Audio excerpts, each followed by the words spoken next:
What's up, baseball players? I'm Dan Blewett. In today's video, let's talk about high curveballs. Should you throw high curveballs? We see this in the big leagues, and I'm not sure if they're being thrown with more frequency, but we notice them, right? Everyone's been taught, don't throw the curveball up in the zone, but we also see these ones that kind of land in the strike zone about chest high, and hitters take them and walk back to the dugout, for strike three. So is this something that we should be throwing, the high curveball? Let's discuss it here in today's video.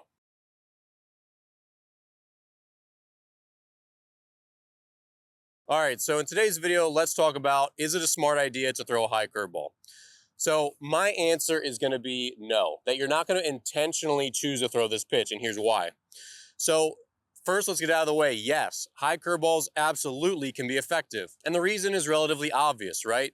If you throw that curveball with, 12 to 16 inches of break, and it starts out of the strike zone and it breaks right into the top, right, where umpires are calling that chest high strike zone, that letter high strike more than they used to.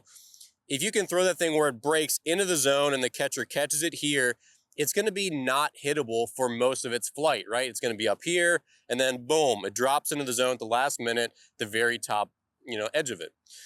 Hitters can't really get that pitch. They can't really get on top of it. If they go up, they're going to pop it up. It's not an attractive pitch. They're usually just going to take it right out of the hand.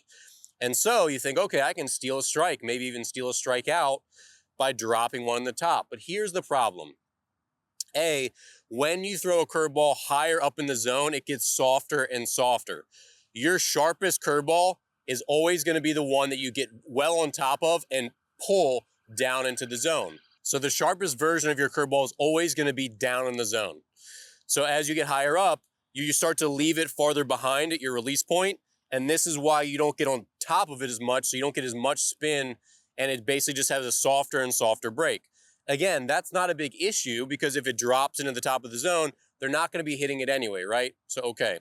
But here's the thing. If you try to throw that curveball up, you're essentially trying to throw a soft breaking version, even if you throw it with good arm speed.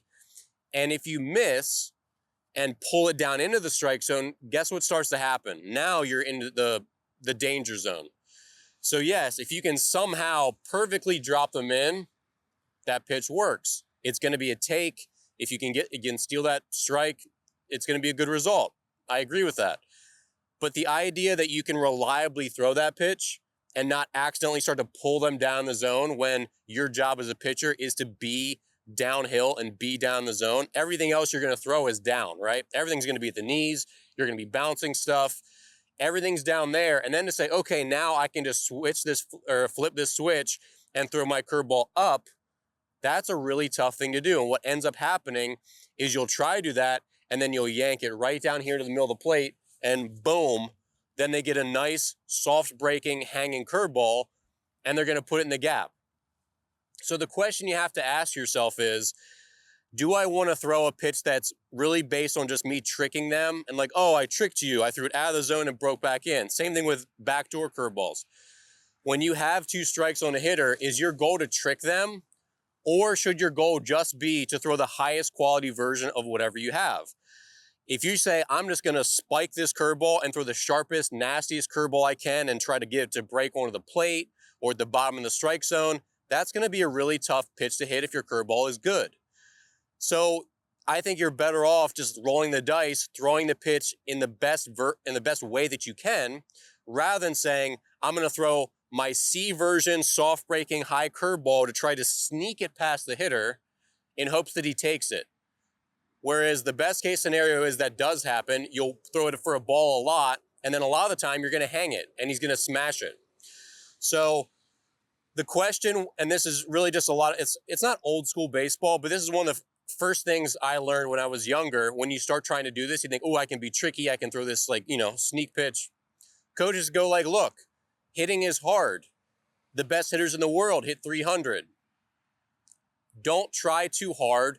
Don't try too much. Don't try to be tricky. Just throw good quality pitches in good quality locations, and everything else will take care of itself. So that's still my recommendation here. Again, can a high curveball be worth it? Sure. Can you sneak away and, chuckle back to the dugout with a high strikeout? Absolutely. But is that a good, reliable strategy to have? not unless you have insane command and you know for a fact that you can dot that top half of the zone, which is, again, going to be hard because most of the time you're throwing down in the zone. So leave a comment.